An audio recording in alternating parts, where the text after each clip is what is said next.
ప్రియులారా, యాక్చువల్గా సంఘము అన్నటువంటిది దేవుడు ప్రపంచానికి అంతటికి దీవెనకరంగా నియమించాడు.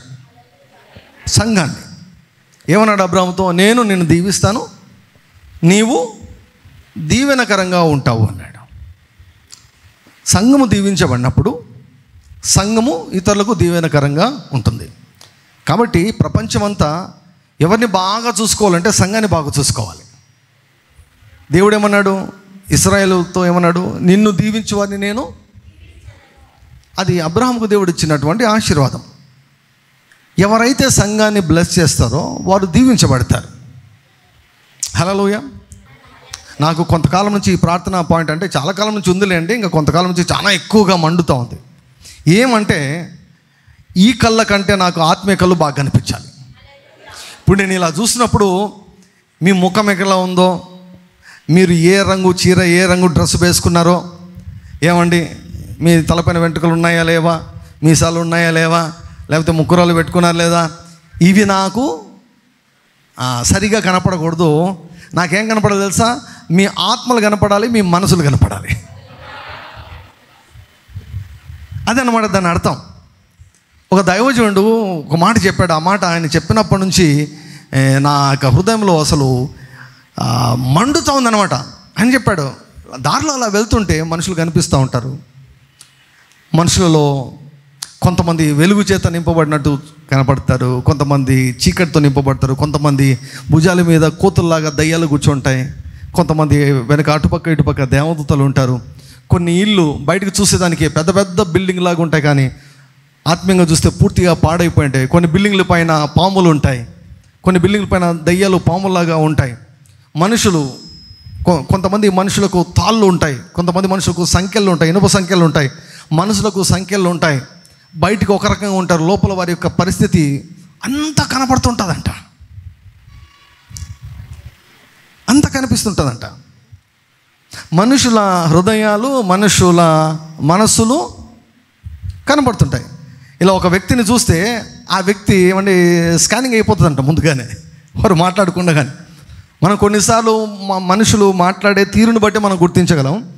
అసలు మనుషుల మాటలతో సంబంధం లేకుండా, ఇతరత్ర సమాచారాలతో సంబంధం లేకుండా మన ఆత్మ నేత్రాలతో మనం మనుషులను చూడడం నేర్చుకోవాలి.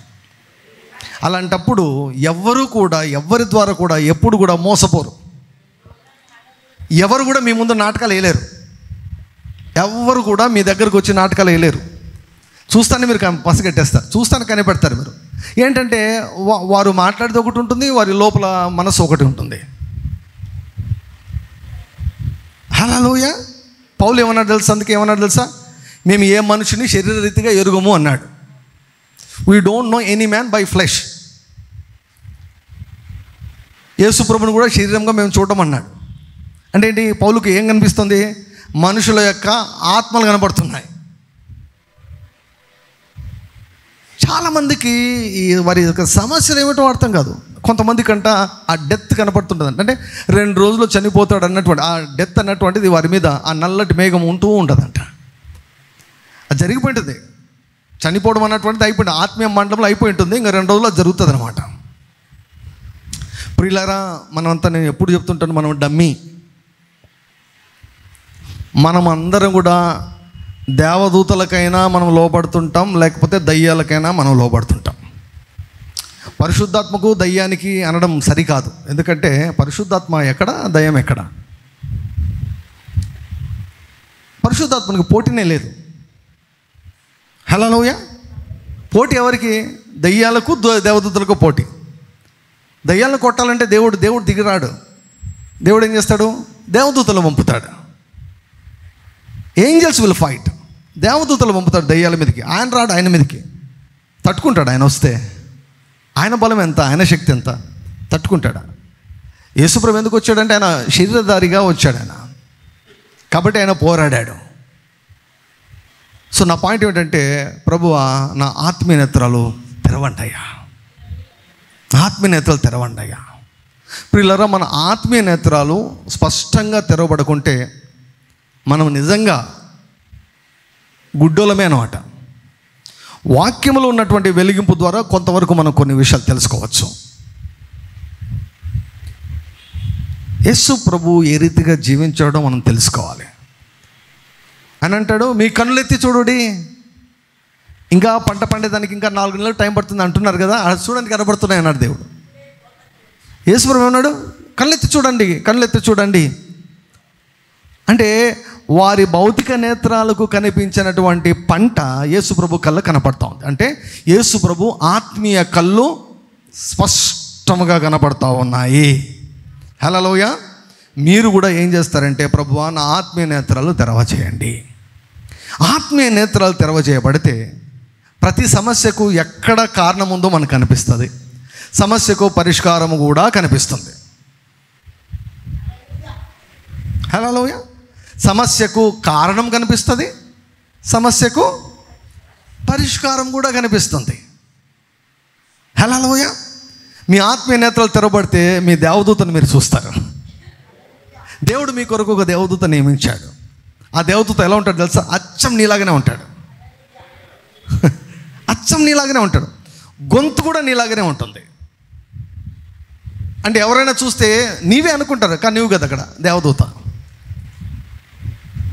సో ఆత్మీయ నేత్రాలు తెరవబడితే పరిశుద్ధాత్మ 9 వారాల్లో ఆత్మ వివేచనల వరము, ఆత్మీయ నేత్రాలు తెరవబడితే ప్రియులారా మనము దేవునికి పనికొస్తాం, మనకు పనికొస్తాం, ఇతరులకు పనికొస్తాం. ఊరికే వాక్యం చదువుకుంటే సరిపోదండి. వాక్యం చదువుకుంటే సరిపోదు. ఆత్మీయ నేత్రాలు తెరవబడాలి. ఆత్మీయ నేత్రాలు తెరవబడాలి. యేసుక్రీస్తు ప్రభు గెత్సెమనే తోటలో అందరికీ కనిపించింది ఏంటంటే, మనుషుల యొక్క అసూయ కనిపించింది, మనుషుల యొక్క ఓర్వలేనితనం కనిపించింది, యేసు ప్రభువును చంపాలన్నటువంటి ప్రజల యొక్క పగ కనిపించింది. కానీ యేసయ్య ఏమంటాడు, ఇది అంధకార సంబంధమైన అధికారము అంటాడు. అంటే వారిని చూడాలా, అసలు స్పిరిట్ realmలోకి చూస్తూ ఉన్నాడు ప్రభు. ఈ ప్రపంచం కాదండి, అసలు ఈ ప్రపంచం కాదు. శిష్యులు ఏమన్నారు తెలుసా? బోధకుడా, బిల్డింగ్ చూడు ఎంత బాగుందో, బాబా ఏమి కట్టారు చూడండి, ఏమి కట్టారు బిల్డింగ్, 46 సంవత్సరాలు కట్టారంట. ఆ మందిరాన్ని 46 సంవత్సరాలు కట్టారంట. ఏముంది చూడు, ఏముంది చూడు, ఏముంది చూడు.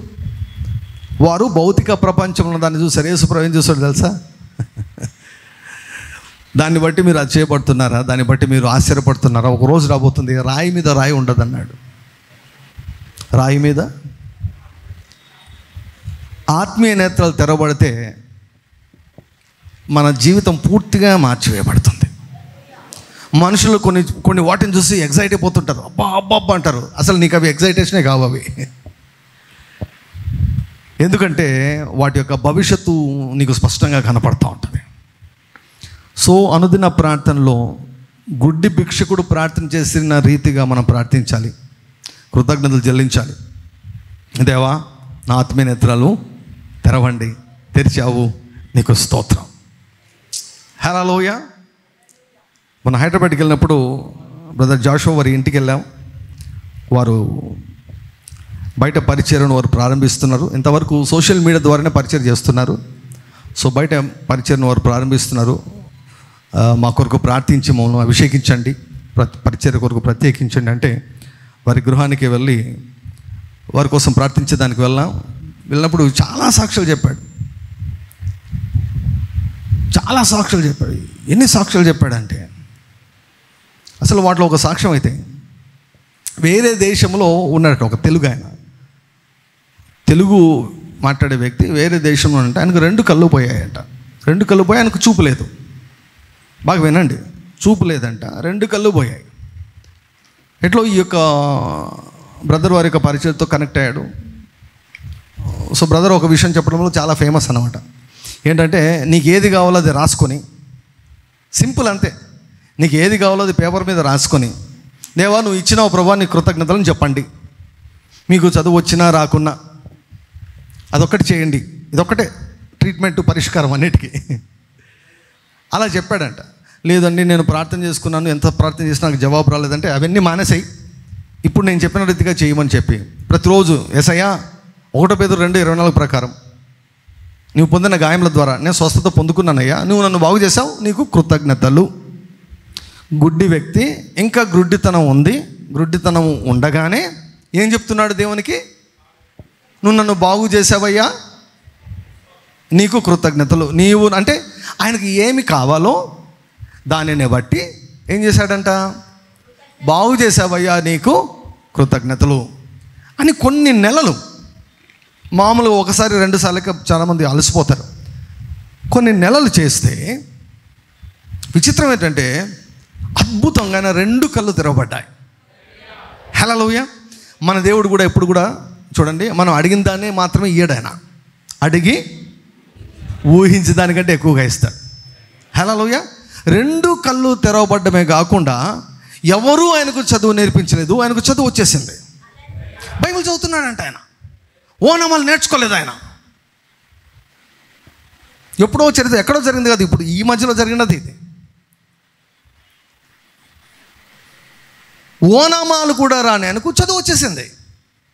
దీనిలోనే వింతలు అంటారు. దీనిలోనే ఏమంటారు? వింతలు అంటారు. హల్లెలూయా. విశేషమైన అద్భుతములు అంటారు అన్నమాట. ఏం చేశారు? ఇప్పుడు చూడండి, నా 2 కళ్ళు రావాలంటే ఎంత డబ్బులు పెట్టాలి? మీరు కృతజ్ఞతలు తెలిస్తే మీ కళ్ళకు మాత్రం అద్దాలు ఉండవు కదా. లేని కళ్ళనే దేవుడు తెప్పిస్తే కృతజ్ఞత మూలంగా ఏమండి, చిన్న చిన్న సైట్ ఆయన బాగు చేయలేడు ఆయన. ఇక ఏ చెప్పని చూడండి, మీరు 1 Peter 2:24 పట్టుకోండి. నేను బోధిస్తూ ఉన్నాను, నాకు తెలుసు వాక్యం అంతా, దాదాపుగా తెలుసు వాక్యం అంతా కూడా. కానీ జాషువా చెబుతూ ఉంటే నాకేమనిపించింది అంటే, ఈ వాక్యంలో ఇంత శక్తి ఉందా అనిపించింది నాకు. మేము చెప్తుంటాం కదా, శక్తి ఉంది శక్తి ఉందని చెప్తుంటే నిజంగా ఇంత శక్తి ఉందా? జస్ట్ థ్యాంక్ యూ జీసస్ అని చెప్పడంలో ఇంత శక్తి ఉందా? పాస్టర్ గారు మీరేంటి చెప్పింది అన్నారు. మీరు చెప్పిందని మేము పట్టుకున్నామండి. మీరు తవ్వి ఒక వజ్రం ఇచ్చారు, ఆ వజ్రాన్ని పట్టుకున్నాం మేము. మీరు చెప్పిందని మేము పట్టుకున్నాం. ఇంకేం చేయడం లేదు, ఎక్స్ట్రా ఏం చేయడం లేదు. ఓకే, థ్యాంక్ యూ చేసి చెప్తున్నాం. ఓహో, కృతజ్ఞత చెల్లించడంలో ఇంత శక్తి ఉందా? హల్లెలూయా కదా. ఇంకా 1000 స్తుతులు చేస్తూ ఉంటే ఎంత శక్తికి విడుదల అవుతూ ఉంది. చాలా కార్యాలు జరుగుతూ ఉన్నాయి. ఆత్మీయ మండలంలో భీకరమైన కార్యాలు జరుగుతున్నాయి. తాడిపత్రి మొత్తము కూడా దేవదూతల చేత నింపబడి ఉంది. హల్లెలూయా. పోలీసులు ఎలా కనిపిస్తున్నారు తాడిపత్రిలో, అంతకు మించి దేవదూతల సైన్య సమూహం కనిపిస్తుంది. అందుకే ఈ కళ్ళకి ఎవరు కనపడతారు మనకు? నాకైతే విసుగు వస్తుంది. ఇవి చూసి ఈ లోకాన్ని చూసి అంటే లోక ఆకర్షణ అని చెప్పడం లేదు నేను, మళ్ళీ వేరే విధంగా అనుకోదండి. ఈ లోకాన్ని చూసి ఎక్కడ చూసినా పోలీసులు కనపడతారు, లేకపోతే మనుషులు కనపడతారు. ఇది కాదు మనకు కనిపించాల్సింది. మనకేం కనిపించాలా? స్పిరిచువల్ కనిపించాలా మనకు. హల్లెలూయా. కళ్ళు తెరవబడితే మొత్తం ఈ ప్లేస్ అంతా దేవదూతల చేత నింపబడి ఉంది. ఆరాధిస్తున్నప్పుడు వారు ఎంత ఆనందిస్తూ ఆరాధిస్తున్నారు. హల్లెలూయా. మనమందరం ఇట్లా వచ్చాం కదా, రూట్లో చర్చికి మనం అందరం ఇట్లా వచ్చాం కదా. దేవదూతలు అట్లా రారు, ఇట్లా దిగుతారు. పైనుంచి కిందికి దిగుతారు. హల్లెలూయా. అనంతపురం ఫెయిత్ చర్చిలో కూడా అంతే. ఎదురుగా డోర్ ఉంటుంది, ఆ డోర్లోంచి రారు దేవదూతలు. ఎక్కడి నుంచి వస్తున్నారు తెలుసా? పైనుంచి దిగుతున్నారు. అలా కరెక్ట్గా స్టేజ్ మీద దిగుతున్నారు పోతున్నారు. హల్లెలూయా. we need to see into the realms of the spirit. లేకపోతే గుడ్డి బతుకే గుడ్డి సేవనే గుడ్డి బతుకే అది. అందుకే ప్రభువా నాకు వద్దు, నాకు చూసింది చాలు, ఈ మనుషులను చూసింది చాలు, ఈ లోకాన్ని చూసింది చాలు, సీరియల్ చూసింది చాలు, సినిమాలు చూసింది చాలు. నటన అండి, సినిమాలంతా కూడా నటన. నేను సినిమాలు చూస్తే పాపాలు అవుతాయి, సినిమాలు చూస్తే నరకానికి పోతారు. నేను అంత ఎక్స్ట్రీమ్ చెప్పను. నేను మంచి సినిమాలు చాలా ఉన్నాయి, చూడవలసినవి మంచి సినిమాలు చాలా ఉన్నాయి. నేనైతే చూడమని నేను చెప్పడం లేదు, ఎందుకంటే ఏవి మంచో ఏవి చెడో మీకెట్లా తెలుసు. ఇంకా మన కల్చర్లో మన ప్రాంతంలో ఉన్న సినిమాలు అంటే ఇంకా దానికి ఇంకా మనకు ఇంకా చెప్పక్కర్లేదు. బ్లంట్గా చెప్పేసి డబ్బుల కోసం చేస్తున్నారు వాళ్ళు, ప్లస్ దాని వెనకాల దయ్యాలు ఉన్నాయని మనం చెప్పచ్చు. చూసింది చాలు, నటనలు చూసింది చాలు, ఈ లోక నటన గతించుచున్నది అని వాక్యంలో వ్రాయబడింది. చాలా ఇంకా lord open ice of my understanding. ఇంకా నాకు చాలా అయ్యా, నాకు నీవు కనపడాలి, నాకు నా దూతలు కనపడాలి. ఎంత ఘోరం చూడండి. పుట్టినది మొదలుకొని చచ్చిపోయేంత వరకు దేవదూతతో మనతో ఉంటే ఆయన అసలు మనం చూడలేదు. ఆయన అసలు చూడలేదు. ఆయన గొంతు వినలేదు, ఆయన ముఖం చూడలేదు. ఆయన ఎప్పుడు మనతోనే ఉంటాడంట. 24 గంటలు మనతోనే ఉంటాడు. చూడకుండా పోవడం కదా. దివారాత్రము ఆయన కనుపాపవలే కాపాడుతూ ఉన్నాడు. ఆయనను చూడకుండా ఉండడం. See, we need to see God. We need to see angels. We need to see into the realms of the spirit. ఆ కళ్ళు తెరవబడాలి, ఆ కళ్ళు తెరవబడాలి, ఆ చెవులు తెరవబడాలి, ఆ ముక్కులు తెరవబడాలి, ఆత్మీయ పంచేంద్రియాలు తెరవబడాలి. ప్రభువా నా కళ్ళు తెరవయ్యా, ప్రభువా నా కళ్ళు తెరవయ్యా. నేను చూడాలయ్యా, నేను చూడాలి, నా దూతను చూడాలి, నా ఇంటి పరిస్థితిని చూడాలి, నా ఆత్మీయ వాతావరణాన్ని నేను చూడాలి. చాలామంది ఇంట్లోకి దోమలు వస్తే దోమలు వెళ్ళగొట్టేదానికి ఆల్అవుట్ పెట్టుకుంటారు. ఆల్అవుట్ పెట్టుకుంటే దోమలు పోతాయి. దయ్యాలు ఎట్లా పోతాయి? ఇప్పుడు చూడండి, దోమలు వస్తే సౌండ్ తెలుస్తుంది, గీ అంటుంటారు రాత్రిపూట. ప్లస్ కనిపిస్తాయి దోమలు, దోమలు తిరుగుతున్నట్టు కనిపిస్తాయి, కుడతా ఉంటాయి దోమలు. ఈ కళ్ళతో మనకు దోమలు కనిపిస్తాయి. ఆత్మీయ నేత్రాలు తెరవబడి మన ఇంట్లో దయ్యాలు ఉన్నాయా, దేవదూతలు ఉన్నారా చూడగలగాలి, చూడగలగాలి. ఆల్అవుట్ స్మెల్లే కదా, ఆల్అవుట్ స్మెల్లే కదా. ఒకవేళ దోమలు చూసినా చూడకుండా కూడా ఆల్అవుట్ పెట్టేస్తే చాలు, దోమలు పోతాయి. ద సేమ్ వే స్తుతి సువాసన పెడితే ఆ సువాసనకు దయ్యంగాడు ఉండలేడు. మీ కుటుంబాల్లో, మీ ఇళ్లలో ఉండలేడు, మీ జీవితాల్లో వాడు ఉండలేడు. స్తుతి సువాసన అండి, స్తుతి సువాసన. 1000 స్తుతులు చేస్తున్నటువంటి వారందరిని బట్టి దేవునికి స్తోత్రం. హల్లెలూయా. స్తుతులు బీభత్సమైన కార్యాలను చేయబోతూ ఉన్నాయి. హల్లెలూయా. చెప్పండి, యేసయ్యా నా మనోనేత్రాలను తెరవండయ్యా, నా కన్నులను తెరవండయ్యా. నేనేం చూడాలో అవి చూపించండి అయ్యా, ఏం వినాలో వినపడ చేయండి అయ్యా, ఏవి తెలుసుకోవాలో తెలుసుకునే కృపను దయచేయండి తండ్రి. నా కళ్ళు తెరవండి, నా కళ్ళు తెరవండి. కీర్తనకారుడు కూడా రాశాడు, నీ ధర్మశాస్త్ర గ్రంథంలో ఉన్న ఆశ్చర్యకరమైన సంగతులు చూచినట్లుగా నా కళ్ళను తెరవండి అయ్యా. We need to see. మన భౌతిక కళ్ళ కంటే ఆత్మీయ నేత్రాలు బాగా పనిచేస్తూ ఉండాలి, చురుకుగా పనిచేస్తూ ఉండాలి. కెనెత్ కోప్లాండ్ గారు ఒకసారి అన్నారు అన్నమాట, ఓరల్ రాబర్ట్స్ గారు పరిచయం చేస్తుంటే అక్కడ పక్కన ఉన్నాడంట. అందరికి ఇట్లా వరుసగా చుట్టూరా ఉన్నారంట, మొత్తం ప్రార్థన చేయించుకునేదానికి అందరు ఉన్నారంట.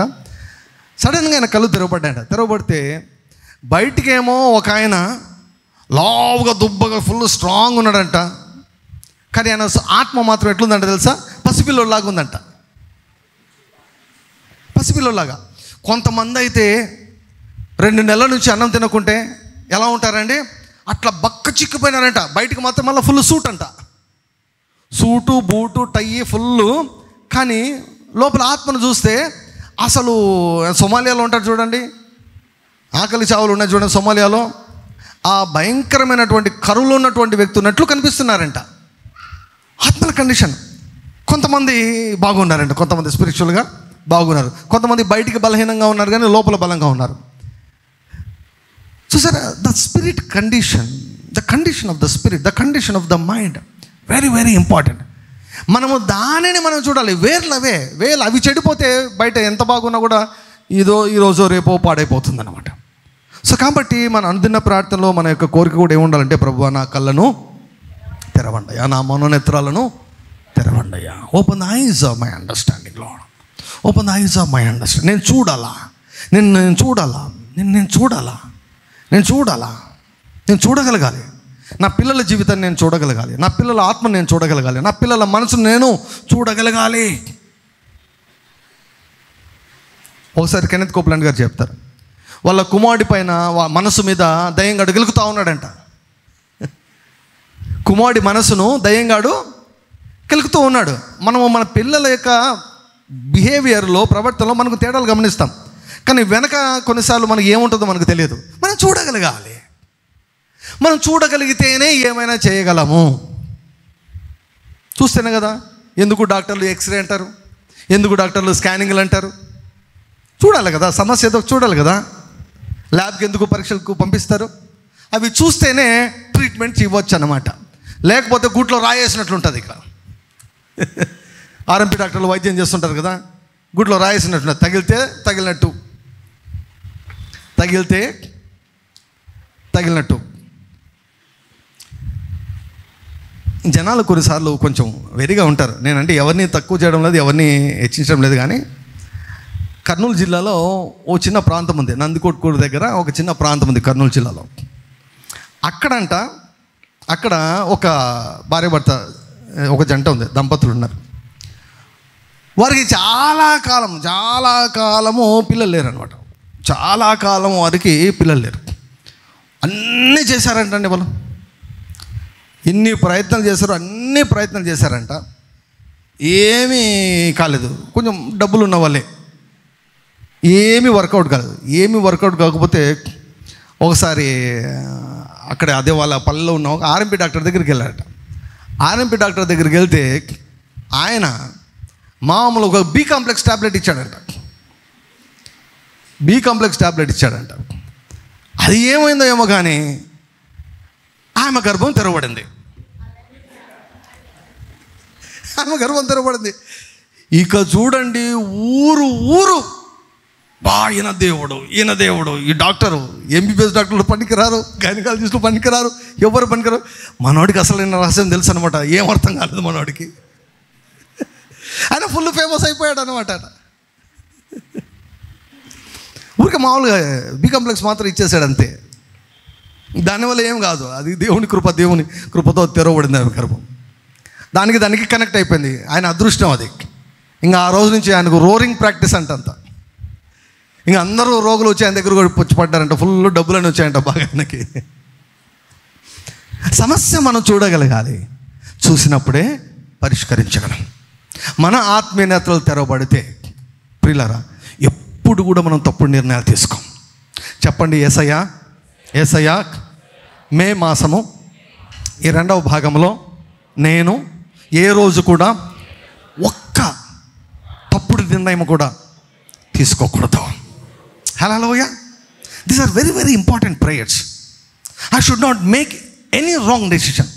ఒక్క తప్పుడు నిర్ణయం కూడా నేను తీసుకోకూడదు. తప్పుడు స్థలంలో నేను ఉండకూడదు. ఎక్కడ, ఏ టైంలో, ఎక్కడ, ఎవరి మధ్య ఉండాలో నేను అక్కడ ఉండాలి. Hallelujah. So our I should be open. మన కళ్ళు తెరవబడాలి. మనం అడిగితే దేవుడు తెరుస్తాడు. మనం అడుగుతున్నాం, కళ్ళు తెరవబడతాయి. హల్లెలూయా. ఏం లేదు, మిమ్మల్ని దేవుళ్ళని చూసినట్టు చూస్తారు అంతే. మీ కళ్ళు తెరవబడితే దేవుళ్ళని చూసినట్టు చూస్తారు మీరు. దేవునికి కావాల్సింది అదే. Hallelujah. So God wants wise people who can help others. దేవుడు మనకిచ్చిన వాగ్దానం ఏంటి? మన కుటుంబానికి దేవుడు ఇచ్చిన వాగ్దానం ఏంటి? దేశమంతా నీకు ఇస్తానన్నాడు. దేశమంతటిని నీకు, నీ సంతానమునకు సదాకాలం ఇస్తానన్నాడు. నేను చెప్తున్నాను, దేశాన్నంతా నువ్వు స్వాధీనం చేసుకోవాలంటే నీ ఆత్మనేత్రాలు తెరవబడాలి. నేను ఊరికే వాక్యం చదివి నేను దేశాన్ని సాధిస్తానంటే నీ వల్ల కాదు. సాతాను గాడి దాడికి నువ్వు తట్టుకోలేవు. అసలు సాతాను గాడికి ఎన్ని శక్తులు ఉన్నాయో తెలుసా మీకు? అసలు దయ్యం గాడికి ఎన్ని పవర్స్ ఉన్నాయో తెలుసా? మొన్న ఒకరోజు హ్యారీగోమ్స్ అంకుల్తో మాట్లాడుతూ కొన్ని విషయాలు మాట్లాడుతూ ఉన్నప్పుడు అంకుల్ ఒకటి చెప్పారు, వాడికి చాలా శక్తులు నీకు తెలుసా అని చెప్పి. నైజీరియాలో అంకుల్ గారు మీటింగ్కి వెళ్ళారంట. నైజీరియా అంటే ఆఫ్రికాలో చాలా ఎక్కువ. ఆఫ్రికాలో పిచ్చుకలు మాట్లాడతాయి తెలుసా మీకు? పిచ్చుకలు మనలాగా మాట్లాడతాయి. పిచ్చుకలు ఎక్కువ విచ్ క్రాఫ్ట్ ఎక్కువ చేస్తారు. పిచ్చుకలు మనుషులు ఎగురుతుంటారు, గాల్లో మనుషులు ఎగురుతుంటారు. బోట్లో కూర్చొని ఏమంటే ఆ తెడ్డు తీసుకొని ఎట్లా పోతుంటారు నీళ్ళ మీద, అలా చీపురు కట్ట పట్టుకొని వారు ఎగురుకుంటూ పోతుంటారు. మనుషులు చీపురు కట్ట పట్టుకొని గాల్లో ఎగురుకుంటూ పోతుంటారు. అంకుల్ ఒకరోజు అక్కడ మీటింగ్కి వెళ్ళి వచ్చి పడుకున్నాడంట. వీటి మీద పడుకుంటే దబ్బనం తెలుసు కదండి, సంచులు కుట్టేది పెద్ద దబ్బనం అంటారు. ఆ దబ్బనం తీసుకొని ఇట్లా పొడుస్తుంటే ఎట్లున్నాయో నడినెత్తుండి ఇక్కడ అరికాల వరకు వెనక భాగంలో ఎవరో దబ్బనాలు తీసుకొని పొడుస్తున్నట్టుందంట. చూస్తే ఎవరు లేరు, దబ్బనాలు తీసుకొని పొడుస్తున్నారు. ఏంటిది అని అసలు అంకుల్కి ఏం నిద్రపట్టలేదు, అర్థం కాక ప్రార్థన చేస్తే దేవుడు చెప్పాడంట, విచ్క్రాఫ్ట్ చేస్తూ ఉన్నారు, చేతబడి చేస్తూ ఉన్నారు, ఇక్కడ చాలా ఎక్కువ ఇవి. అప్పుడు ప్రార్థన చేసి వాటిని క్యాన్సిల్ చేస్తే అప్పుడు ప్రశాంతంగా నిద్రపోయాడంట. ఏమంకులు ఇంత దారుణంగా ఉంటుందంటే, చాలా ఉన్నాయి పవర్స్, మనకు వాక్యంలో కూడా ఉన్నాయి కదా. అసలు ఇక్కడంతా ఎందుకు, ఇదంతా ఎందుకు? మా ఊర్లోనే ఒకడు ఉండేవాడు, నా ఫ్రెండ్, వాడు నీకు మంత్రంలో ఉన్న శక్తిని చూపించమంటావా అని అడిగాడంట. అంటే అంకుల్ చూపించు అన్నాడంట. రాబోదామని చెప్పాడంట. మామిడి పనుల బండి దగ్గరికి పోయారంట. మామిడి పనుల బండి దగ్గరికి వెళ్ళి 3 మామిడి పనులు తీసుకున్నాడంట.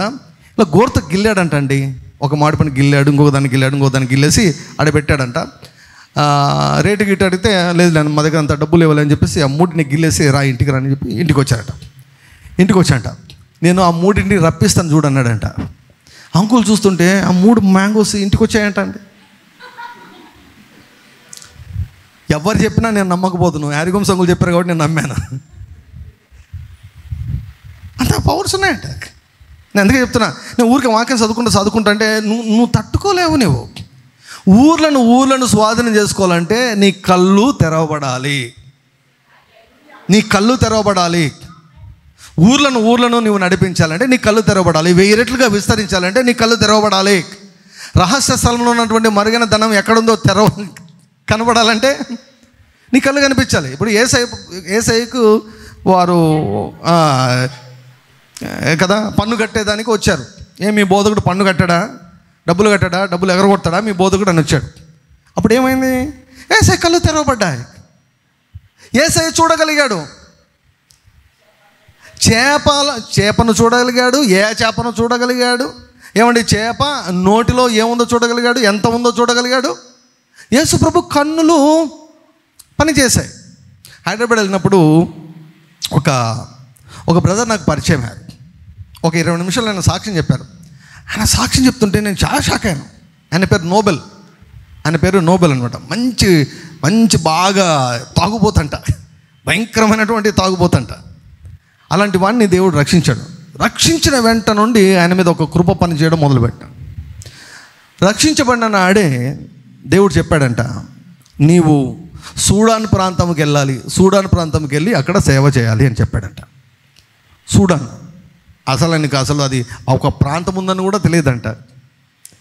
అది తెలిసిన తర్వాత దాదాపు 14 సంవత్సరాలు ఆ ప్రాంతానికి వెళ్ళేదానికి పట్టిందంట. ఆయన చెప్తున్నాడు సాక్ష్యము, జోబులో చిల్లిగా అవ్వలేదు. ఏ ఉద్యోగం లేకుండా, ఏ పని లేకుండా, ఏ కూలి పని లేకుండా, ఏ ఉద్యోగం లేకుండా ఇప్పటికీ నేను 7 దేశాలు తిరిగి వచ్చాను అన్నాడు. 7 దేశాలు. అంటే దేవుడు ఆ సహోదరుని నడిపించిన రీతి చూస్తే నాకు చాలా చాలా ఆశ్చర్యం వేసింది. ఇప్పుడు ఉదాహరణకు దేవుడు నిన్ను బెంగళూరు వెళ్ళమని చెప్పాడు అనుకోండి. నీకు అనంతపురం వరకే డబ్బులు ఉంటుంది. నీకు అనంతపురం నుంచి బెంగళూరు పోయేంత వరకు డబ్బు ఎప్పుడు వస్తుంది తెలుసా? అనంతపురం బస్ స్టాండ్లో వస్తుంది నీకు. అట్లాంటి అద్భుతాలు అన్నమాట. చూడని వెళ్ళాలంటే ఫస్ట్ కెన్యా పోవాలంటే కెన్యా వెళ్ళాడు. కెన్యా వరకు డబ్బులు లేవు. కెన్యాకి వెళ్ళేదానికి డబ్బులు లేవంట. వీసా వచ్చేసింది ఆయనకి. వీసా తీసుకున్నాడు. టికెట్ తీసుకునే దానికి డబ్బులు లేవు.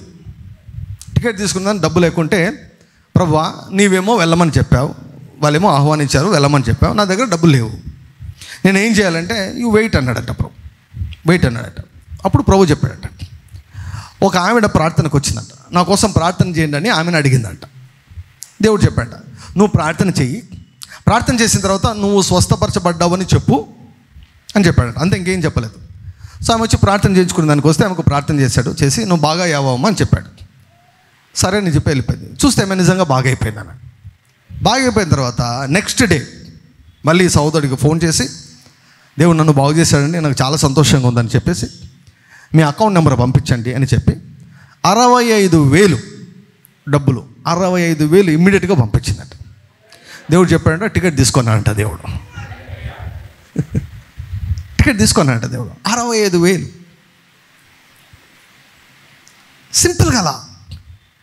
సింపుల్ గల.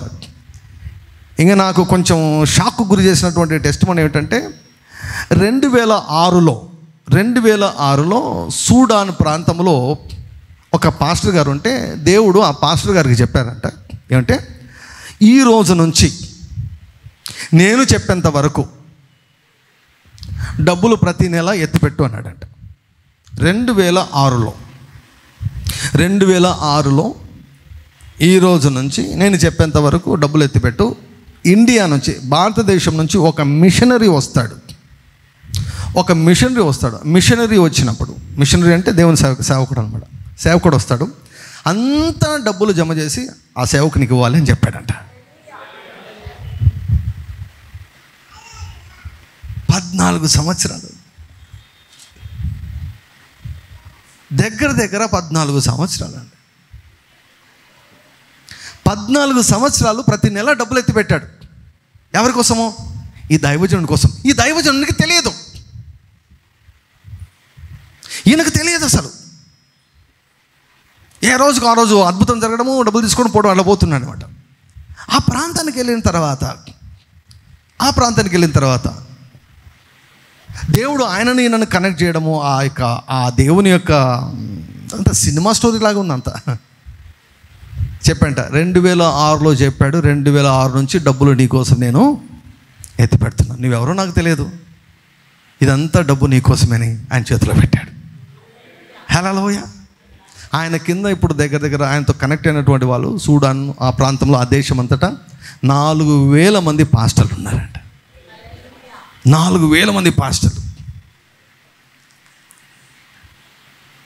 నా నంబర్ తీసుకున్నాడు, రండి నాతో పాటు రండి, మీరు మా ప్రాంతానికి రండి, సూడాన్కి రండి అన్నారు.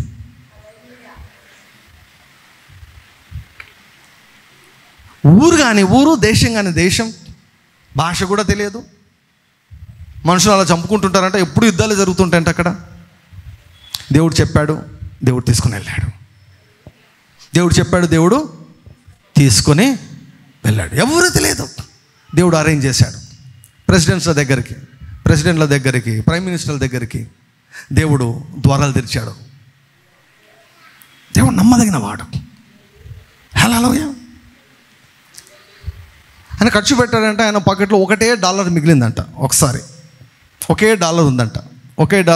దేవుడు అన్నాడంట, ఒక వ్యక్తిని చూపించేసి ఈ డబ్బు ఆయనకి ఇచ్చేసే అన్నాడంట. ప్రభువా, ఉండేది $1 అయ్యా, ఇది ఇచ్చేస్తే నా జోబులో ఏమీ లేదు అని ఆయన దేవుడు చెప్పాడు, ఇమ్మని చెప్పేశాడని చెప్పేసి ఇచ్చేసాడంట. ఇచ్చేసిన తర్వాత వెంటనే ఒక ఫోన్ వచ్చి, మీరు మా ఇంటికి వచ్చి ప్రార్థన చేయండి, మీతో ప్రార్థన చేయించుకోవాలని మాకు అనిపిస్తూ ఉంది, వచ్చి ప్రార్థన చేయండి అంటే వెళ్ళాడంట. వెళ్ళి ప్రార్థన చేశాడు. వాళ్ళ భార్య వడ్డిస్తూ ఉండగా దేవుడితో ఆమెతో మాట్లాడంట. ఇంట్లోకి వెళ్ళి ఆమె ఎంతో కాలంగా డబ్బులు దాచిపెట్టుకుంటుందంట. అయిపోయిన తర్వాత $900 దేవుడు నాకు చెప్పాడు మీకు ఇమ్మని అని చెప్పేసి $900 ఆయన చేతులు పెట్టాడు. నేను 100 కష్టం అనుకుంటా ఉంటే, 100 అంటే అంతన అంటుంటే, ఇది 900. ఇది $1 విత్తితే మరుసటి రోజే $900. $1 అంటే దగ్గర $80. $900. దేవుడు ఉన్నాడు ప్రియులారా. చాలాసార్లు మనము దేవుడు చూడడం లేదనుకుంటాం, పట్టించుకోవడం లేదనుకుంటాం, అసలు ఉన్నాడా లేదా, నువ్వు ఉన్నావా లేదా, అసలు నువ్వు గుర్తున్నా అన్నట్లు ఉంటాం. But God is faithful God. దేవుడు ఎంతైనా నమ్మదగినటువంటి దేవుడు. హల్లెలూయా.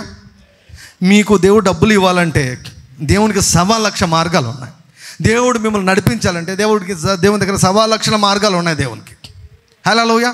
నాకు చదువు లేదే, నాకు ఉద్యోగం లేదే, నాకు వాళ్ళు తెలియదే, నాకు వీళ్ళు తెలియదే, అసలు ఇవేవి కూడా లెక్కకు రావండి. See how God helps us. అందుకే తెర వెనకల ఎప్పుడు కూడా దేవుడు చాలా పనులు మన కోసం చేస్తూ ఉంటాడు. ఏమో నీకు ఇల్లు ఇవ్వమనో లేకపోతే నీకు డబ్బులు ఇవ్వమని ఎవరికి చెప్పి పెట్టాడు దేవుడు, నీకు కార్యమని ఎవరికి చెప్పి పెట్టాడో దేవుడు, నీ అప్పులు తీర్చమని ఎవరికి చెప్పి పెట్టాడో దేవుడు. హల్లెలూయా. నువ్వేం చేయాలి? నీ పని ఏం చేయాలి? నీ పని ఏంటి? నమ్మాలి. ఆయనని నమ్మి థ్యాంక్ యూ చేసి చెప్పండి. నేను అనుకున్నా, జాషువాని కలిసిన తర్వాత థ్యాంక్ యూ చేసి నేను ఇంకా ఎక్కువ చెప్పాలనుకున్నాను. నేను ఎక్కువ చెప్పాలనుకున్నాను. హల్లెలూయా. విస్తరించండి. థ్యాంక్ యూ చేసి చెప్పడంలో బాగా విస్తరించండి. దీనికి పెద్ద చదువు అవసరం ఏం అవసరం లేదు. ఇంకొకసారి అడగద్దండి. అది ఎంత నాకైతే పెద్ద క్రైమ్ అనిపించింది నాకు. ప్రభువా రెండోసారి నాకు నైనా ఇది నైనా అనడం, లేకపోతే నువ్వు ఎప్పుడు ఇస్తావు నైనా అనడం, నువ్వు ఎప్పుడు బాగు చేస్తావు, నువ్వు ఎప్పుడు సాయం చేస్తావు, ఇదంతా అసలు పాపం అనిపించింది నాకైతే. అవిశ్వాసం కదా. నువ్వు ఇచ్చినావయ్యా నీకు కృతజ్ఞత, నువ్వు ఇచ్చినావు నీకు కృతజ్ఞత అనడం, మన పని మనం చేసుకుంటూ పోవడం అంతే.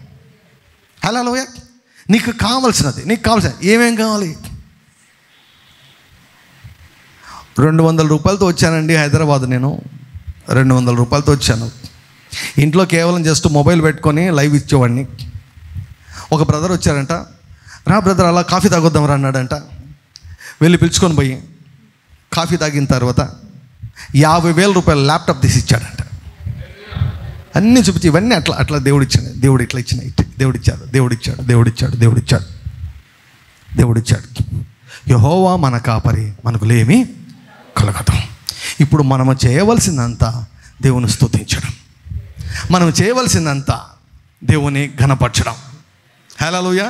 చిన్న బిడ్డ చెప్తుంది హల్లెలూయా అంటుంది. హల్లెలూయా. బాలురకు చంటి పిల్లలకు స్తుతుల మూలంగా మన నోట హల్లెలూయాలు ఉండాలి, మన నోట స్తుతులు ఉండాలి, ఉత్సాహ స్తుతులు ఉండాలి, ఉత్సాహ ధ్వనులు మన నోట ఉండాలి. హల్లెలూయా. సో దేవుడు స్తుతిస్తున్నారు గనక ఏమండి, దేవుని యొక్క గొప్ప గొప్ప కార్యాలను మనం అందరం కూడా వినబోతున్నాం. తాడిపత్రి కూడా చూడబోతుంది, వినబోతుంది. అనంతపురం చూడబోతుంది, వినబడబోతుంది. హల్లెలూయా. ఆంధ్ర రాష్ట్రం కూడా చూడబోతుంది, వినబోతుంది. దేశమంతా, మన భారతదేశమంతా చూడబోతుంది, వినబోతుంది. అయితే ఇటువంటి గంభీరమైన గొప్ప గొప్ప కార్యాలు జరగాలంటే మాత్రం మన కళ్ళు తెరవబడాలి, మన చెవులు వినపడాలి కదా. $1 ఇవ్వు అని మాట్లాడిన దేవుని స్వరం ఆయన గుర్తించాడు. ఇంపార్టెంట్ పాయింట్ అది,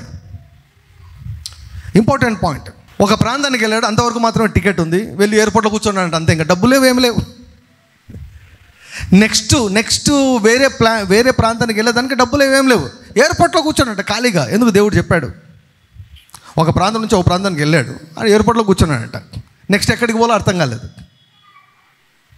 ఎలా వెళ్ళాలో అర్థం కాలేదు, డబ్బులు కావాలి. దేవుడు కూర్చోన్నాడట. అక్కడ ఎయిర్పోర్ట్లో ఒక వ్యక్తి వచ్చేసి, మీరు పాస్టరా నా కోసం ప్రార్థన చేస్తారని అడిగారంట. ఎయిర్పోర్ట్లో, దేశంలో ప్రార్థన చేసిన వెంటనే మీకు ఇవ్వాలనిపిస్తుందని చెప్పేసి డబ్బులు ఇచ్చాడు. ఆ డబ్బులతో మళ్ళీ అక్కడి నుంచి ఇంకో ప్రాంతానికి వెళ్ళడం. నీవు ఎక్కడ ఉన్నా దేవుడు నీకు సహాయం చేయగలడు. కాబట్టి ఈ రోజు నుంచి మీరు చింతించడము, ఎలా చేయాలబ్బా, ఏమి చేయాలబ్బా అని ఆలోచించడం అన్నీ కూడా మానేసి సంతోషంగా ఉండండి. దేవునికి చెప్పండి, యేసయ్యా ఈ రోజు నుంచి నేను నిన్ను ఇంకా గట్టిగా, కొంతమంది ఉంటారు గట్టిగా ప్రార్థన చేయండి ఫస్ట్. చేస్తలేమ్మా, గట్టిగా చేస్తలేమ్మా అంటుంటాను నేను. సార్ ఏంది సార్ మీరు అంటారు. అదే గట్టిగా అడిగారు కదా మీరు, చేస్తలే గట్టిగా చేయడం కాదు, గట్టిగా నమ్ముతానయ్యా ఈ రోజు నుంచి అని చెప్పండి. గట్టిగా నమ్ముతాను ప్రభువా, నాకేమేమి కావాలో అవన్నీ ఇచ్చినావని నేను నమ్ముతానయ్యా. ఏవేవి జరగాలని నేను కోరుకున్నానో అవన్నీ కూడా జరిగాయి అని నమ్మి నిన్ను స్తుతిస్తాను ప్రభువా. హల్లెలూయా. నన్ను బాగు చేశావు, నీకు స్తోత్రం. నన్ను విడిపించావు, నీకు స్తోత్రం. హల్లెలూయా. నాకు ఉద్యోగం ఇచ్చావు, నీకు స్తోత్రం. నాకు పిల్లలను ఇచ్చావు అయ్యా, నీకు స్తోత్రం. నాకు సంతానం ఇచ్చావయ్యా, నీకు స్తోత్రం. నాకు ప్రమోషన్ ఇచ్చావయ్యా, నీకు స్తోత్రం. నా ఇంటిని కట్టావయ్యా, నీకు స్తోత్రం. నా కళ్ళు తెరిచావయ్యా, నీకు స్తోత్రం. నాకు వివాహము ఎప్పుడు చేస్తావు ప్రభువా కాదు, వివాహము చేసావయ్యా, నీకు స్తోత్రం. ప్రార్థన చేయండి పాస్టర్ గారు, నాకు పెళ్ళే కావడం లేదు. ఇవన్నీ నాకు అనిపిస్తుంది అనమాట, పాపపు ప్రార్థనలు ఏమో అనిపిస్తుంది నాకైతే. క్రొత్త నిబంధనలో పూర్తిగా మారిపోవాలండి. ఎందుకో తెలుసా, జీవమునకు భక్తికి కావాల్సిన వాటన్నిటిని దేవుడు మనకు ఇచ్చేశాడు. ఇప్పుడు కనెక్ట్ కావాలంటే ఒకటే మార్గం ఏంటంటే, గివ్ థ్యాంక్స్ అంటూ God. Thank you Jesus, thank you Jesus, thank you Jesus, thank you Jesus. మనము కృతజ్ఞతలు చెల్లించినప్పుడు దేవుడు పని చేస్తాడు. దేవదూతలు బహు చురుకుగా పనిచేస్తారు. పని చేస్తారు. హల్లెలూయా. హల్లెలూయా. ఆదికాండం 8వ అధ్యాయము ఆదికాండం 8వ అధ్యాయము 20వ వచనం. అప్పుడు నోవాహు యెహోవాకు బలిపీఠం కట్టి పవిత్ర పశువులన్నిట్లోనూ పవిత్ర పక్షులన్నిట్లోనూ కొన్ని తీసుకుని ఆ పీఠ మీద దహన బలి అర్పించెను. అప్పుడు యెహోవా ఇంపైన సువాసన ఆగ్రహించి ఇక మీదట నరులను బట్టి భూమిని మరలా శపించను. ఎందుకనగా నరుల హృదయ ఆలోచనలు వారి బాల్యం నుండి చెడ్డవి. నేను ఇప్పుడు చేసిన ప్రకారం ఇకను సమస్త జీవులను సంహరింపను. భూమి నిలిచినంత వరకు వెదకాలమును కోతకాలమును శీతోష్ణమును వేసవి శీతాకాలమును రాత్రి బవులను ఉండక మానవని తన హృదయంలో అనుకున్న. స్తుతి సువాసన మనం స్తుతించినప్పుడు ఆ శాపాలు వెళ్ళిపోతాయి, శాపాలు కనిపించకుండా వెళ్ళిపోతాయి, ఆశీర్వాదాలు కనిపిస్తాయి. ఆశీర్వాదాలు మాత్రమే కనిపిస్తాయి. ఆశీర్వాదాలు మాత్రమే కనిపిస్తాయి. ఆదికాండము 49వ అధ్యాయము 8-9 వచనాలు. యూదా నీ సహోదరులు నిన్ను స్తుతించెదరు, నీ చెయ్యి నీ శత్రువుల మెడ మీద ఉండును, నీ తండ్రి కుమారులు నీ ఎదుట సాగిలపడదురు. యూదా కొదమ సింహము, నా కుమారుడా నీవు పట్టిన దాన్ని తిని వచ్చేతివి. సింహము వలను గర్జించు ఆడు సింహం వలను అతడు కాళ్ళు ముడుచుకొని పండుకొనను. అతన్ని లేపువాడెవడు? షిలోహు వచ్చు వరకు యూద యుద్ధ నుండి దండము తొలగదు, అతని కాళ్ళ మధ్య నుండి రాజదండము తొలగదు. ప్రజలు అతనికి విధేయులై ఉందరు. ద్రాక్షవల్లికి తన గాడిదను, ఉత్తమ ద్రాక్షవల్లికి తన గాడిద పిల్లను కట్టి ద్రాక్ష రసంలో తన బట్టలను, ద్రాక్షల రక్తములో తన వస్త్రమును ఉదుకుకొను. అతని కళ్ళు ద్రాక్షరసము చేత ఎర్రగాను, అతని పళ్ళు పాల చేత తెల్లగా ఉండును. యూదా అంటే స్తుతి అని మనం చూసాం. స్తుతించే గోత్రానికి, స్తుతించే విశ్వాసులకు, స్తుతించే కుటుంబాలకు, స్తుతించే సంఘానికి దేవుడు కొన్ని ప్రత్యేకమైన ఆశీర్వాదాలు ఇచ్చారు. ప్రజలలో దేవుడు ఘనతను ఆయన వాగ్దానం చేశాడు. ప్లస్ నీ శత్రుల పైన నీ చెయ్యి ఉంటుంది, నీ చెయ్యి పై చెయ్యిగా ఉంటుంది. నీ చెయ్యి నీ శత్రువుల మెడ మీద ఉండును. హల్లెలూయా, హల్లెలూయా. అంటే శత్రువులు, మనకు శత్రువులు, అపవాది ఒక పెద్ద శత్రువు, అపవాది ఏజెంట్లు అయినటువంటి మనుషులు కూడా శత్రువులు. స్తుతించే వారి ఎదుట ఏ శత్రువు కూడా నిలబడలేడు. ఏ శత్రువు కూడా నిలబడలేదు. ఏ సమస్య కూడా నిలబడలేదండి. ఏ సమస్య కూడా నిలబడలేదు. నీవు ఏ సమస్యను ఎదుర్కొంటున్నావో బాగా వినండి. ఏ సమస్య నిన్ను పీడిస్తూ ఉందో, ఏ సమస్య నిన్ను తినివేస్తూ ఉందో, ఏ సమస్య నీకు నిద్ర పట్టకుండా చేస్తుందో, ఏ సమస్య నిన్ను భయపెడతా ఉందో, ఏ సమస్య నీ భవిష్యత్తును అంధకారంగా చూపిస్తూ ఉందో, ఆ సమస్య నిలబడలేదు. స్తుతి ఎదుట నిలబడలేదు. స్తుతి ఎదుట నిలబడలేదు. చరిత్రలో కొన్ని విషయాలు జరిగాయి. బైబిల్లో మనకు తెలుసు. షద్రకు, మెషకు, అబేద్నెగోలు వారి ముగ్గురు గురించి మనకు తెలుసు. దానియేలును బట్టి ఆ ముగ్గురికి కూడా ఉద్యోగాలు వచ్చాయి. దానియేలును బట్టి ఆ ముగ్గురికి ఉద్యోగాలు వచ్చాయి. మంచి పొజిషన్లో మరి దానియేలు వారికి ముగ్గురికి ఉద్యోగాలు ఇప్పించాడు. రికమెండేషన్ పెట్టి ఉద్యోగాలు ఇప్పించాడు. అయితే ఈ నలుగురు దేవుని యొక్క పిల్లలు ఊరు కాని ఊరిలో, దేశం కాని దేశంలో ఏమండి, వారు ఆ రాజును సేవించడం లేదంట. ఆ రాజు యొక్క దెయ్యాలను లేకపోతే దేవతలను సేవించలేదంట. కానీ ఆ యొక్క శత్రు రాజ్యంలో బందీలుగా ఉండిపోయారు వీరు. అక్కడ వీరు దేవునిని మాత్రమే సేవించారంట. అది వారి ప్రాంతం కాదు, ఇశ్రాయేల్ దేశంలో లేరు వారు.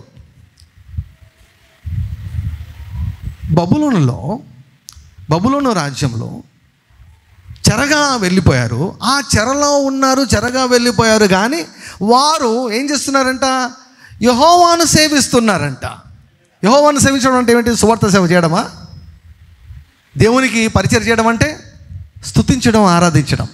They are worshipping God. So కాబట్టి వారిని చూసిన వెంటనే సైతాన్ గడికి కళ్ళు గుట్టాయి.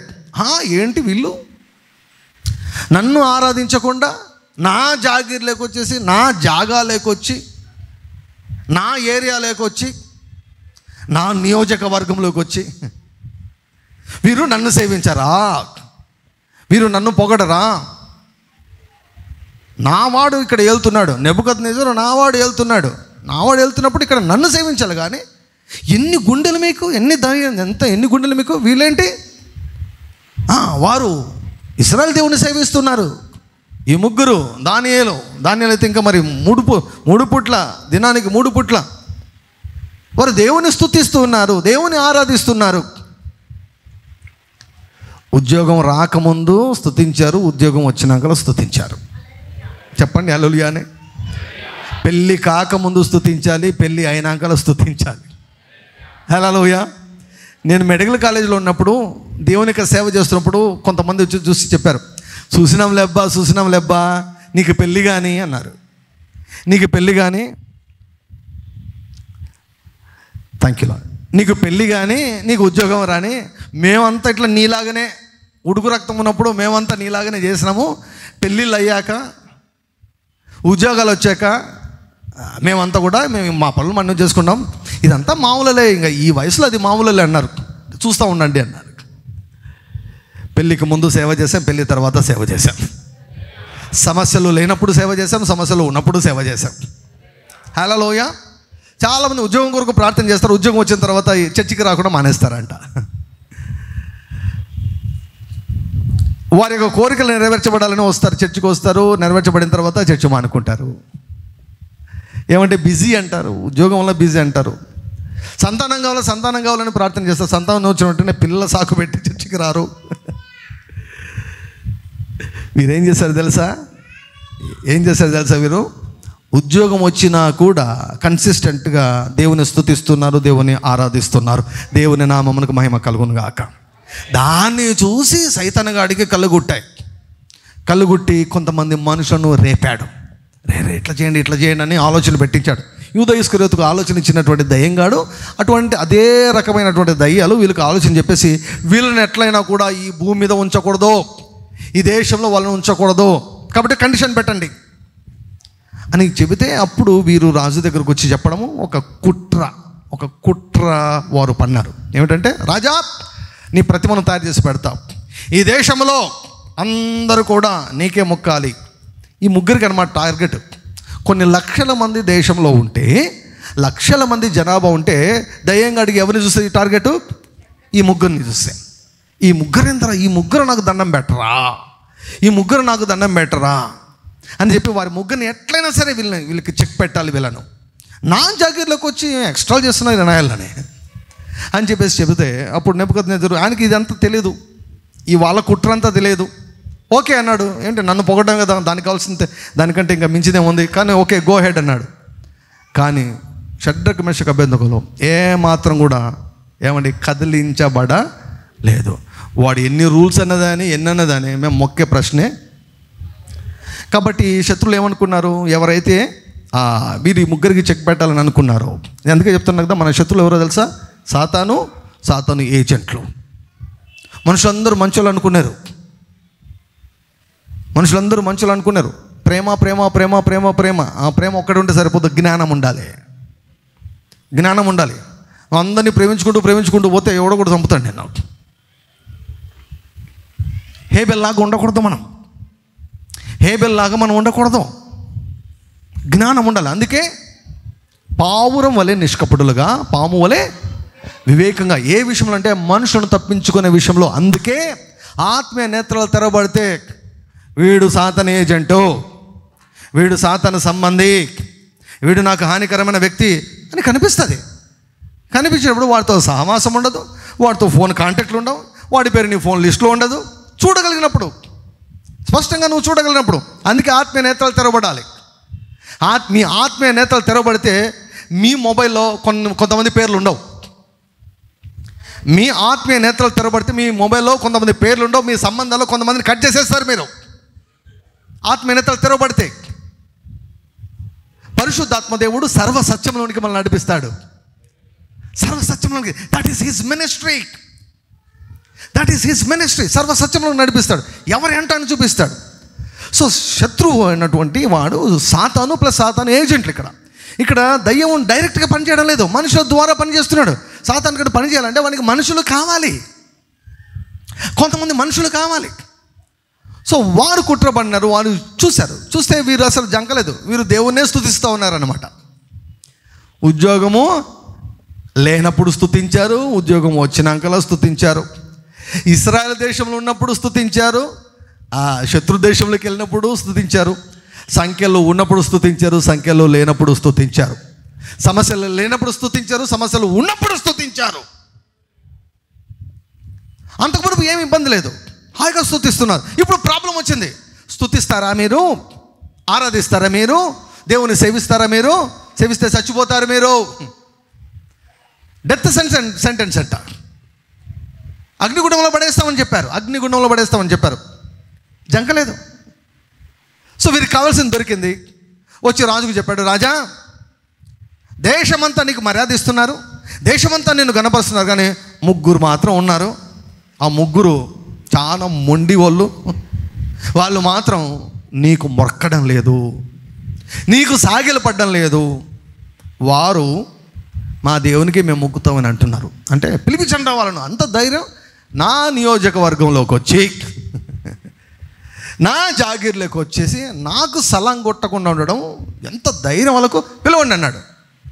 పిలవండి అని చెప్పినప్పుడు అప్పుడు నెబుకద్నెజరు వీళ్ళని పిలిపించి మాట్లాడాడు అనమాట. మాట్లాడాడు. చూడండి, దానియేలు గ్రంథము 3వ అధ్యాయము 13 నుంచి చదువుతాను. 13 నుంచి. అందుకు నెబుకద్నెజరు అత్యాగ్రహమును రౌద్రమును గలవాడై షద్రకు మెషకును అబేద్నెగోను పట్టుకుని రండని ఆజ్ఞయ్యగా వారు ఆ మనుషులను పట్టుకొని రాజ సన్నిధికి తీసుకొని వచ్చిరి. ఇప్పుడు నేను చెప్తున్నది ఆల్రెడీ జరిగిండొచ్చు, జరుగుతుండొచ్చు, ఒకవేళ జరుగుతుందేమో నాకు తెలియదు. కానీ నీవు దేవుని స్తుతిస్తూ ఉంటే, నీవు దేవుని ఆరాధిస్తూ ఉంటే సాతానుకు చాలా కోపం వస్తుంది, రౌద్రం వస్తుంది వాడికి. నువ్వు స్తుతిస్తే మాత్రం వాడు అసలు తట్టుకోలేడు. నువ్వు స్తుతిస్తే వాడు తట్టుకోలేడు. పిలుచుకోండి అని చెప్పాడు. 14 వచ్చిన అంతటా నెబుకద్నెజరు వారితో ఇట్లా అన్నాడు, షద్రకు మెషకు అబేద్నెగోము, మీరు నా దేవతను పూజించుట లేదనియు నేను నిలబెట్టించిన బంగారు ప్రతిమకు నమస్కరింపలేదనియు నాకు వినబడినది, అది నిజమా? బాకాను, పిల్లంగ్రోవిని, పెద్ద వీణను, సింఫోనియాను, విపంచికను, సకల విధములకు వాయిద్య ధ్వనులను మీరు విను సమయంలో సాగిలపడి నేను చేయించిన ప్రతిమకు నమస్కరించుటకు సిద్ధముగా ఉండిన ఎడల సరే, మీరు నమస్కరింపని ఎడల తక్షణమే మండుచున్న వేడిమిగల అగ్నిగుండంలో మీరు వేయబడుదురు. నా చేతిలో నుండి మిమ్మును విడిపింపగల దేవుడు ఎక్కడ ఉన్నాడు? పిలిచి వార్నింగ్ ఇచ్చాడు అనమాట. నేను విన్నా మీ ముగ్గురు గురించి. ఏంటి మీ ముగ్గురు సంగతి?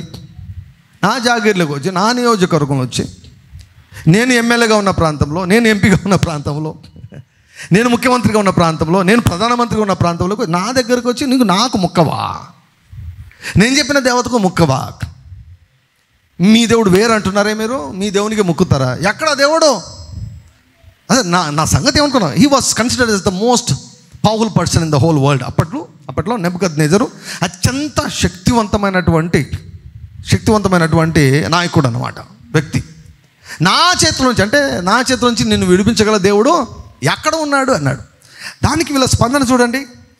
ఏం చేసి ఉండాలి? చాలామంది అయితే ఏం చేస్తారు, ఎందుకు వచ్చిన గొడవలేబ్బా అని చర్చి మానుకుంటారు. ఎందుకు వచ్చిన గొడవలేబ్బా, రిస్క్ తీసుకోవడం ఎందుకు లేబ్బా అని చెప్పి స్తుతించడం.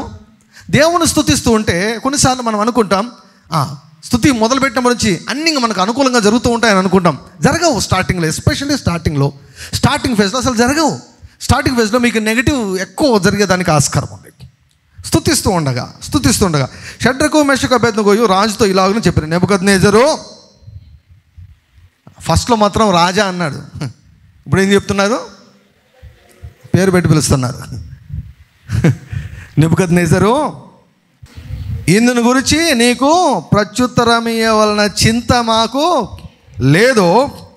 మేము సేవించుచున్న దేవుడు మండుచున్న వేడిమి గల ఈ అగ్నిగుండంలో నుండి మమ్మను తప్పించి రక్షించుటకు సమర్థుడు, మరియు నీ వశమున పడకుండా ఆయన మమ్మను రక్షించును. ఒకవేళ ఆయన రక్షించకపోయినను రాజా, నీ దేవతలకు మేము పూజింపమనియు నీవు నిలబెట్టించిన బంగారు ప్రతిమకు నమస్కరింపమనియు తెలిసి కొనుము. ఎవరితో మాట్లాడుతున్నారండి వీళ్ళు? రాజుతో మాట్లాడుతున్నారు. క్షణంలో చంపేయగలరు. కానీ దేవుని విషయం వచ్చే లోపల అసలు కేర్ చేయడం లేదు వీరు. ఫియర్లెస్నెస్ అంటే ఇదే అండి. లేదు, మా దేవునే మేము సేవిస్తాం, మా దేవునే మేము ఆరాధిస్తాం, మా దేవునికే మేము 1000 స్తుతులు చేస్తాం. మేము ఆపం 1000 స్తుతులను మేము ఆపను. చెప్పండి, నేను 1000 స్తుతులను ఆపను. హల్లెలూయా, హల్లెలూయా. ఎవరైనా చేయకుంటే మొదలు పెట్టండి, దయచేసి మొదలు పెట్టండి. కోతకాల సమయంలో మనం ఉన్నాం, పంటను కోసుకొని పోతూ ఉన్నాం. హల్లెలూయా. వీఆర్ ఇన్ హార్వెస్ట్ సీజన్లో మనం ఉన్నాం. కోత కోసేదానికి దేవదూతలు సిద్ధంగా ఉన్నారు. నువ్వెంత స్తుతిస్తే అంతగా దేవదూతలు చురుకుగా పనిచేస్తారు. చూడండి, అందుకు నెబుకద్నెజరు అత్యాగ్రహము నొందినందున షద్రకు మెషకు అబేద్నెగోయను వారి విషయములో ఆయన ముఖము వికారమాయను. హల్లెలూయా. నీవు స్తుతిస్తూ ఉంటే సాతాను యొక్క ముఖం ఏమైపోతుంది? వికారమైపోతుంది. వాడికి పిచ్చి పడుతుంది. పిచ్చి పట్టినప్పుడు పిచ్చోని చేతిలోకి రాయి ఇచ్చినప్పుడు ఏమవుతుంది? పిచ్చోడి చేతిలోకి రాయి ఉందంటే ఏమవుతుంది?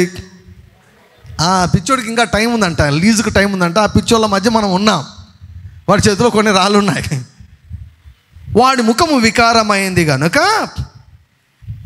ఏమన్నాడు? గనుక గుండము ఎప్పటికన్నా 7 అంతలు వేడిముగా చేయమని ఆజ్ఞ ఇచ్చను. ఏం చేస్తున్నాడు? లేదు, మా దేవుని మేము సేవిస్తాం, నిన్ను సేవించము, మా స్తుతులను మేము ఆపము. సమస్య ఉన్నా లేకున్నా మా స్తుతులను మేము ఆపము. 3 ఉన్నా 3 లేకున్నా స్తుతిని మేము ఆపము. స్తుతి ఆపే ప్రసక్తే లేదని తీర్మానించుకుంటే సాతానుడికి పిచ్చిపట్టి వాడికి ముఖం వికారమైపోయి వాడు ఏం చేశాడంటే ఇంకా మునపటి కంటే అగ్నిగుండాన్ని 7 అంతలు వేడి చేయమన్నాడంట. సమ్టైమ్స్, కొన్నిసార్లు నువ్వు స్తుతించినప్పుడు నీకు అపోజింగ్గా ఎక్కువగా పనిచేసేదానికి ఆస్కారం ఉంది. ప్రతికూలమైన పరిస్థితులు ఎక్కువయ్యేదానికి ఆస్కారం ఉంది. ఇక్కడ ఏంటి? మా దేవుని మేము ఆరాధిస్తాం, ఆయననే ఆరాధిస్తాం అన్నప్పుడు ఏం చేశారు? సమస్యను ఇంకా పెంచారు. మీరు గమనిస్తే యోబు మొదటగా తన పిల్లలను, తన ఆస్తిని, పనివాడిని పోగొట్టుకున్నాడు. పోగొట్టుకున్న తర్వాత ఏమన్నాడు? అన్నీ ఉన్నప్పుడు ఏమనేవాడు? యెహోవా నామమునకు మహిమ కలుగును గాక అనేవాడు. పొద్దున్నే లేచి ప్రతి ఉదయమున లేచి యెహోవా నామమునకు మహిమ కలుగును గాక అని ఆరాధించేవాడు ప్రతి ఉదయమున. పోగొట్టుకున్న తర్వాత ఏమన్నాడు? ఆ సగము పొన్నిలండి, చివరి సగం ఏమన్నాడు? యెహోవా నామమునకు మహిమ కలుగును గాక అన్నాడు. హల్లెలూయా. అంటే ఆశీర్వాదాలు ఉన్నప్పుడు దేవునికి మహిమను ఆరోపించాడు, ఆశీర్వాదాలు పోయాక కూడా దేవునికి మహిమను ఆపాదించాడు. ఇప్పుడు దేవుడు నన్ను స్తుతించాడు, నన్ను ఘనపరిచాడు అని చెప్పేసి వెంటనే ఆ సమస్యను తీసేలా ఏమైంది? నెక్స్ట్ ఏమైంది? ఆయన ఆరోగ్యాన్ని కూడా పోగొట్టుకున్నాడు. సమస్యలు ఎక్కువయ్యాయి. కొన్నిసార్లు నీవు సంపూర్ణంగా సమర్పించుకొని, నేను ప్రభువా ఈ రోజు నుంచి నేను నమ్మకంగా ఉంటా, ఈ రోజు నుంచి యథార్థంగా ఉంటా, ఈ రోజు నుంచి నేను నీ కొరకు జీవిస్తా, ఈ రోజు నుంచి నా జీవితాన్ని ప్రతిష్ఠించుకొని నేను చక్కగా జీవిస్తాను అని ఎప్పుడైతే ఒక నాణ్యమైనటువంటి నిర్ణయం తీసుకుంటావో, ప్రభువా ఈ రోజు నుంచి నేను 1000 స్తుతులు ప్రతిరోజు చేసి తీరుతానయ్యా అని నాణ్యమైన నిర్ణయం తీసుకుంటే అన్నీ నీకు అనుకూలంగా మారుతాయని అనుకోవద్దు. ఇక్కడ 7 అంతలు వేడిమి పెంచమన్నాడు. సైతాన్ గాడు ఉన్నాడు, వాడికి పిచ్చి పడుతుంది నువ్వు మంచి నిర్ణయాలు తీసుకుంటే. దేవా నేను నీతో కలిసి నడుస్తా, దేవా నేను ఈరోజు నుంచి పరిశుద్ధంగా జీవిస్తా, దేవా నేను ఏవి చూడకూడదు నేను అవి చూడనయ్యా అని నీవు ఒక మంచి నిర్ణయాలు తీసుకుంటే వాడి ముఖం వికారం అవుతుంది, వాడికి పిచ్చి పడుతుంది. దానివల్ల ఏం చేస్తాడంటే వాడు ఇంకా నీ మీదకి ఒత్తిడి తెచ్చేదానికి వాడు ప్రయత్నం చేస్తాడు. వాని ఏజెంట్స్ ద్వారా, వాని మనుషుల ద్వారా నీ మీదకి ఒత్తిడి తెచ్చేదానికి వాడు ప్రయత్నం చేస్తాడు. కానీ ఆ టైంలోనే మనం నిలదొక్కోవాలి. పిల్లలు చనిపోయారు, ఆస్తి పోయింది, పనివారు చనిపోయారు, మొత్తం పోయింది. కానీ స్తుతిని మాత్రం ఆపలేదు. నెక్స్ట్ ఏమైంది? సివియారిటీ పెరిగింది, తీవ్రత పెరిగింది, ఆరోగ్యమంతా పోగొట్టుకున్నాడు. ఆపాడా? ఆపలేదు. వీళ్ళు ఆపారా? ఆపలేదు. 7 అంతలు అంటే అగ్నిగుణం ఉందంట. ఎలా ఉందంటే ఎవరైతే ఈ ముగ్గురు ఏం చేశారంటే కట్టేశారండి. ముగ్గురిని కట్టేసి ముగ్గురిని ఎవరైతే అగ్నిగుండంలో వేసేశారో వేసిన వాళ్ళు కాలిపోయి చచ్చిపోయారంట. ఎంత ఘోరం చూడండి. వేసిన వాళ్ళు ఆ శాఖకు తట్టుకోలేక, చూడండి 22వ వచనం రాజాజ్ఞ తీవ్రమైనందున గుండము మిక్కిలి వేడిమి గలదైనందున షద్రకు మెషకు అబేద్నెగోలను విసిరివేసిన ఆ మనుషులు అగ్ని జ్వాలల చేత కాల్చబడి చనిపోయారు. శాఖకే చచ్చిపోయారంట వారు. ఈ ముగ్గురిని అగ్నిగుండంలో వేస్తే ఏమన్నా తెలుసా? ఫస్ట్ టైం జరిగిందో తెలుసా? ఫస్ట్ టైం జరిగిందంటే వారి బంధకాలు ఊడిపోయాయి. వారి బంధకాలు ఊడిపోయాయి. బంధకాలు ఊడిపోయాయి కానీ వారి తల వెంట్రుకలో ఒకటి కాలలేదు, వారి బట్టలు ఒక్కటి కూడా కాలిపోలేదు. హల్లెలూయా. అక్కడ ఎవ్వరికి కనిపించని భద్రత వచ్చేసింది వారి మీదకి. అగ్ని ఏమీ చేయలేకపోయింది. ఏడంతల అగ్ని షద్రకు మెషకు అబేద్నెగోను ఏమీ చెయ్యలేకపోయింది. ఏమీ చేయలేకపోయింది. 24 వచనం చూడండి. రాజుకు నెబుకద్నెజరు ఆశ్చర్యపడి తీవ్రముగా లేచి, మేము 3 మనుషులను బంధించి ఈ అగ్నిలో వేసితిమి కదా అని తన మంత్రులను అడిగాను. వారు, రాజా సత్యమే అని రాజుతో ప్రత్యుత్తరమిచ్చిరి. అందుకు రాజు, నేను 4 మనుషులు బంధకములు లేక అగ్నిలో సంచరించుట చూచుచున్నాము, వారికి హాని ఏమీ కలగలేదు. 4వ వాని రూపము దేవదూతల రూపమును పోలినదని వారికి ప్రత్యుత్తరమిచ్చును. అంతటా నెబుకద్నెజరు వేడిమి కలిగి మండుచున్న ఆ గుండము వాకిలి దగ్గరికి వచ్చి, షద్రకు మెషకు అబేద్నెగోను వారులారా, మహోన్నతుడకు దేవుని సేవకులారా, బయటకు వచ్చి నా ఎద్దుకు రండని పిలువగా షద్రకు మెషకు అబేద్నెగోలు అగ్నిగుండంలో నుండి బయటికి వచ్చిరి. అధిపతులను, సేనాధిపతులను, సంస్థానాధిపతులను, రాజు యొక్క ప్రధానమంత్రులను కూడి వచ్చి ఆ మనుషులను పరీక్షించి వారి శరీరములకు అగ్ని ఏ హాని చేయకుండాటయో, వారి తల వెంట్రుకలలో ఒకటైనను కాలిపోకుండాటయో, వారి వస్త్రములు చెడిపోకుండాటయో, అగ్ని వాసన అయినను వారి దేహములకు తగులుకుండాటయో చూచిరి. నెబుకద్నెజరు, షద్రకు మెషకు అబేద్నెగోను వీరి దేవుడు పూజార్హుడు, ఆయన తన దూత పంపి తన్ను ఆశ్రయించిన దాసులను రక్షించను. వారు తమ దేవునికి గాక మరి ఏ దేవునికి నమస్కరింపకయు ఏ దేవుని సేవింపకయు ఉందుమని తమ దేహములను అప్పగించి రాజు యొక్క ఆజ్ఞను వ్యర్థపరిచిరి. కాగా నేను ఒక శాసనము నియమించుచున్నాను, ఏదనగా ఈ విధముగా రక్షించుటకు సమర్థుడకు దేవుడు గాక మరి ఏ దేవుడును లేడు. కాగా ఏ జనులలో కానీ రాష్ట్రంలో కానీ ఏ భాష మాట్లాడు వారిలో కానీ షద్రకు మెషకు అబేద్నెగోను వారి దేవుని ఎవడు దూషించిన వాడు తుత్తునిలిగా చేయబడను, వాని ఇల్లు ఎప్పుడును పెంట కుప్పగా ఉండునను. అంతట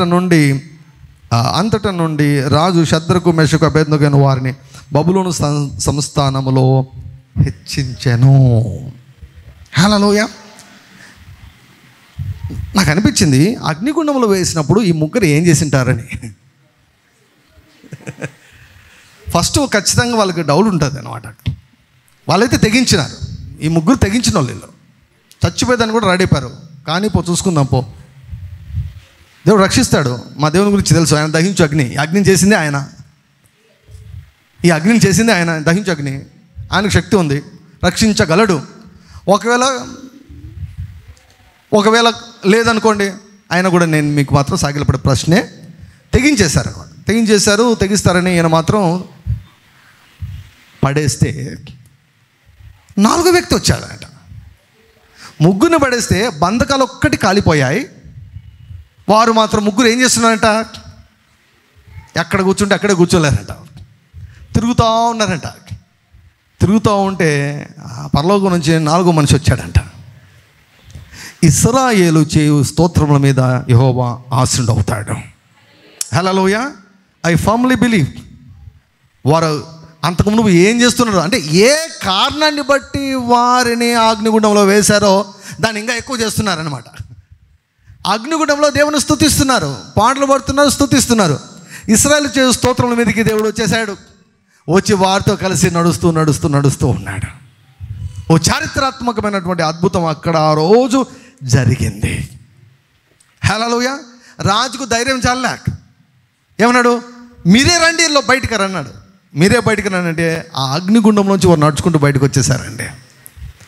అందరూ చూశారు, అందరి కళ్ళ ఎదుట దేవుడు గొప్ప అద్భుతం చేశారు. మొత్తం పరీక్షిస్తే వారికి వాసన కూడా రాలేదంట.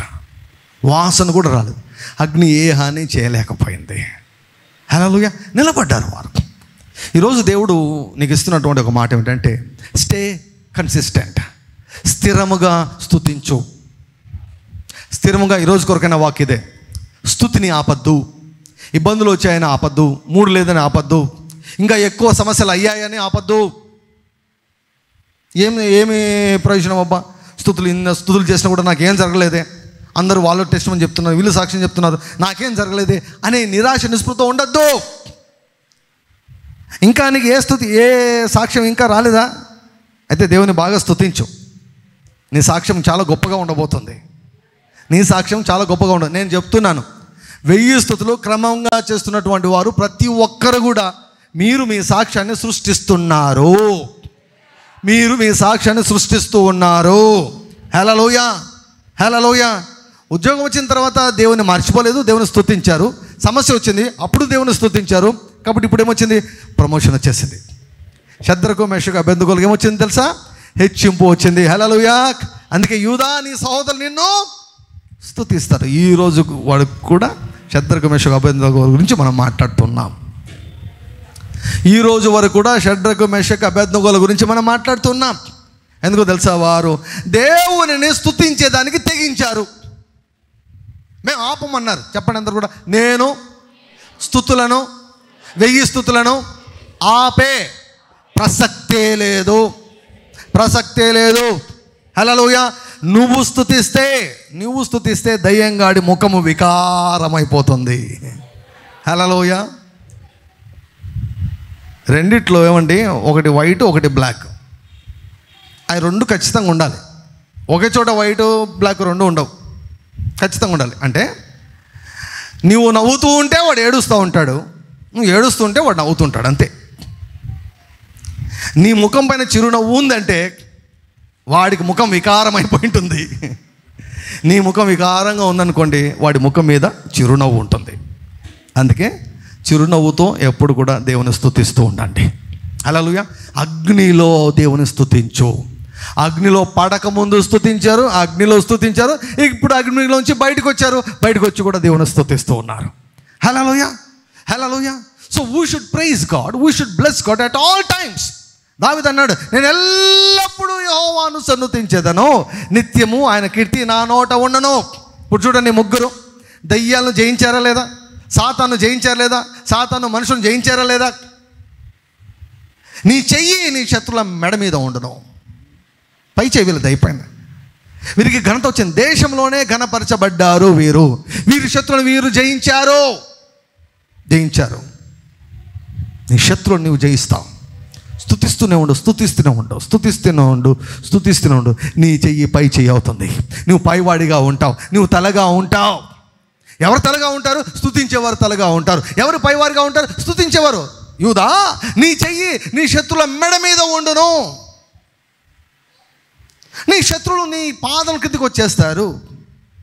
మనుషులు కావచ్చు, దయ్యాలు కావచ్చు, పరిస్థితులు కావచ్చు, రోగం కావచ్చు, అప్పు కావచ్చు, వ్యతిరేకతలు కావచ్చు, వాతావరణం కావచ్చు, ఏదైనా సరే నీకు వ్యతిరేకంగా లేచే ఏదైనా కూడా నీకు శత్రువే. ఆ శత్రువు నీ చెప్పు చేతల్లోకి, నీ అధికారంలోనికి వాడు వచ్చేస్తాడు. So praise, I encourage you to praise more and more. ఎక్కువగా స్తుతించడంలో మీరు కొనసాగించండి, స్తుతిలో మీరు కొనసాగండి. తెర వెనకాల చాలా అద్భుతాలు జరుగుతున్నాయి. చాలా అద్భుతాలు జరుగుతున్నాయి, విశేషమైన అద్భుతాలు జరుగుతున్నాయి. నాకు తాడిపత్రిలో ఉద్యోగం కనపడతా ఉంది నాకు. హల్లెలూయా. చాలామందికి తాడిపత్రిలో గొడవలు కనిపించాయి. టీవీలో ఎక్కడ చూసినా నాకు తాడిపత్రిలో గొడవ. తాడిపత్రి ఫేమస్ అయిపోయింది అన్నమాట. తాడిపత్రి. పోయినసారి 72 గంటలు ప్రార్థన చేస్తే దయ్యాలన్నీ బంధించి పడేశాడు దేవుడు. హల్లెలూయా. సంఘానికి మేలు చేస్తే ఏమంటే పట్టణం దీవించబడుతుందండి. సంఘానికి మేలు చేస్తే, సంఘం ప్రార్థించేదానికి సంఘానికి అనుమతిస్తే ఊరు దీవించబడుతుందండి. లేకపోతే రగిలిపోతుంది.